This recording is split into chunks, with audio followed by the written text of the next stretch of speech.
The simple point to make here is that rotational presidency is just a convenient handmaiden that the political parties and the general public, the commentariat, agreed to.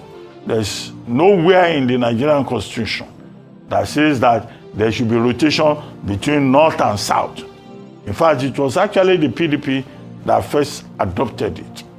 I think, and I stress this, I underline it, that in this country, we should get to a stage, if we want to build a nation, whereby only the best and the brightest, the most accomplished, the most competent, by whatever yardstick, is a person that is qualified to run Nigeria. Look, we have even argued before now that this whole talk about federal character and all that there should be a sunset clause on federal character. Other countries are run by their best. This whole idea of rotation, north and south. So if you have a thoroughly stupid person from a part of the country, you say because you are rotating, he's entitled. We have an entitlement mentality in this country. And that's why many of the competent people are running away from politics. They are running away from leadership. There are people who sit in their homes, they listen to those who are leading there, they say, how can this kind of idiot get to this position and I am here? But the system locks out those people with all these geographical permutations, regional permutations, and all of that.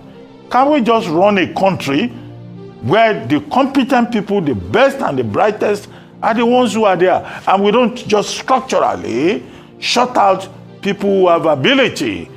And that's why in Nigeria, the common refrain is that politics is a dirty game. And because it's a dirty game, it's meant for division. What division did Rufai say? 10th, 11th. Rufai said they are division 10, 11. I will have even said division 2. So you see now, 10, 11. Yes, no. That's where they are. No. So how do you run a serious-minded country at that level? When people who run Japan, who run the UK, are people who have been properly trained. You have people here who don't even know the difference between SS crude account and all these technical terms. No, we have to change that. If that is the only thing that the constitutional amendment will achieve, let it achieve it. To say, if you don't have a certain level of competence and understanding, it doesn't matter where you come from, you cannot be president of Nigeria, because we're looking for intelligent people to run this country, just as we are looking for intelligent people to run other sections of this society. I rest my case. Anybody can argue with that.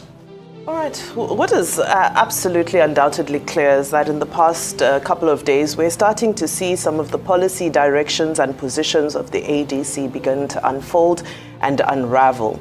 We're seeing this in this conversation around throwing the presidency open. Now, some had done an analysis and put the permutations together and said that, well, if you have an ex-PDP national chairman or interim national chairman, and you have an APC or ex-APC, whatever you'd like to categorize it as, national secretary, that's Ralph Arigbeshola, then it's clear that the committee that will put together the primaries is going to lean towards an APC-PDP ticket.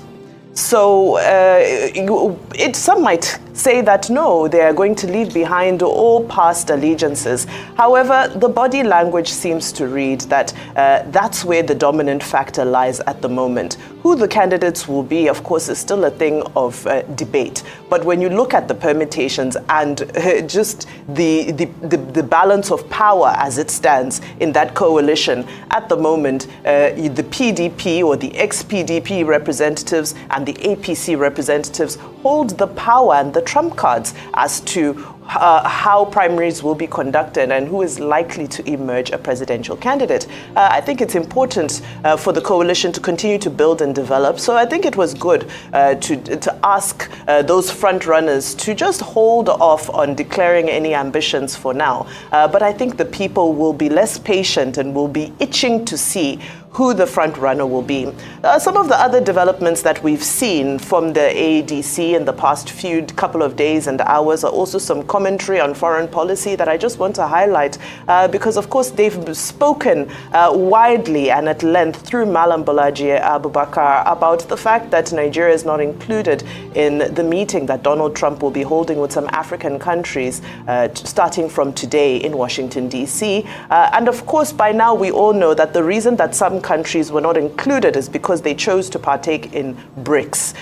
The dates would have clashed and so forth. So those who attended BRICS were not invited to the meeting with Donald Trump. But there was a statement that Nigeria being part of BRICS is punching below her weight, which I feel was a bit of a colonial outlook because BRICS represents over 40% of global GDP, over 50% of global GDP growth, and almost half of the world's population. It's a conversation about the global south coming together in light of shifting geopolitics to see how we can have an alternate solution to this global world order that has not served us so well. So for ADC to come out and discount and dismiss Nigeria's relationship with BRICS is a question mark about what their foreign policy direction will be should they be in office. And I think that's something that Nigerians need to consider, whether they want a Nigeria that looks down or frowns upon the global South relationships and prioritizes relationships with the West. Well, I throw that out there for those,